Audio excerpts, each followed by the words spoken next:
नमस्कार, आप देख रहे हैं दैनिक साथी हरियाणा। साथियों, 28 फरवरी को रेवाड़ी में हुई भारी ओलावृष्टि से किसानों की फसल पूरी तरह से बर्बाद हो गई थी। जिम्मेदार जख्मों पर मरहम लगाने के बजाय अब नमक छिड़कने का काम कर रहे हैं। किसानों की माने तो उनकी फसलें 100% तक बर्बाद हुई हैं, लेकिन प्रशासन की ओर से महज 75% तक ही नुकसान दिखाया गया है। वहीं किसान यूनियन भी अब किसानों के समर्थन में आ गई है और ऐलान कर दिया है कि यदि पूरा मुआवजा नहीं दिया गया तो आर पार की लड़ाई लड़ी जाएगी।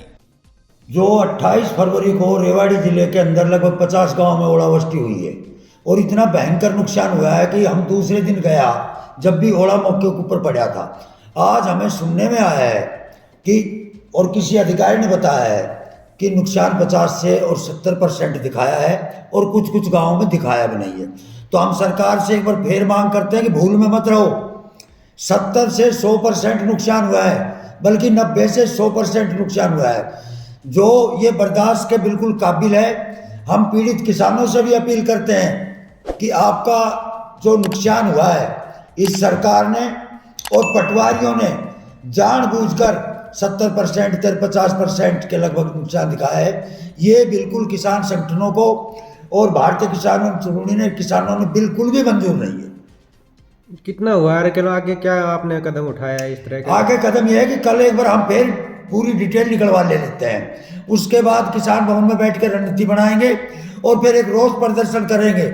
यहाँ से हम इकट्ठे होकर जाएंगे डीसी ऑफिस के ऊपर, और अगर फिर भी सरकार नहीं मानी तो बड़ा कदम उठाएंगे। किसानों के नुकसान की पूर्ति भारतीय किसान चढ़ूनी रेवाड़ी की टीम करवा के मानेगी। प्रधान जी, जो पहले खराब हुई थी फसल, पहले बारिश हुई थी, क्या उसका मुआवजा आ गया था? आज बहुत बढ़िया बात पूछी आपने। हम जो परसों डीआरओ साहब के ज्ञापन देने गए तो हमने डूंगरवास एक केंद्र था ओलों का, बावड़े केंद्र था, वहां डूंगरवास गांव में धारड़ा के आसपास सिर्फ 25% नुकसान दिखा रखा है। कमाल होगा, खेत बहा दिए, कम से कम ना तो सैकड़ों किले बहा दिए, उस खेत का नुकसान भी 25% दिखाया है। और मुआवजे का तो महीना भरो कभी मिलेगा या नहीं मिलेगा।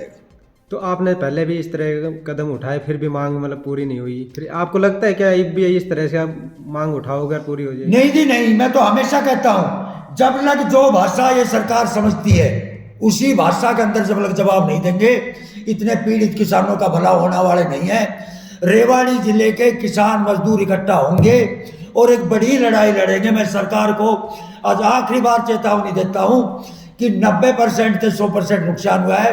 पिछली बार भी 70% नुकसान हुआ है, उनका 25% दिखाया था। पिछली साल भी नुकसान हुआ था और पटवारियों ने, तहसीलदार ने, हम मौके पे थे 1-2-3 गाँव में, तो उन गाँव के अंदर एक दाना भी नहीं हुआ। उन किसानों को आज तक पैसे नहीं मिले हैं। तो अब लड़ाई लड़नी पड़ेगी। ये किसानों का ये भी आरोप है, जो आप बता रहे 50 से 70% दिखाए कि काफी जगह गए नहीं। क्या ऐसा कुछ है क्या कि अपनी मर्जी से दिखाया गया है इस तरह का? ये बैठ के भी कोई गाँव दिखाया गया है। हमने पहले कही थी, मुख्यमंत्री के साथ जब मीटिंग हुई थी तो उसमें मुख्यमंत्री ने बाकायदा लेटर दिया था कि भारतीय किसान चढ़ूनी का पदाधिकारी तहसीलदारों के साथ होगा, लेकिन प्रशासन की तरफ से कोई जवाब नहीं आया, ना हमारा कोई पदाधिकारी साथ गया। इस मामले के अंदर भी कल एक बार डीसी साहब से मिल लेते हैं, उसके बाद रणनीति बनाएंगे और रणनीति बना के विरोध प्रदर्शन करेंगे।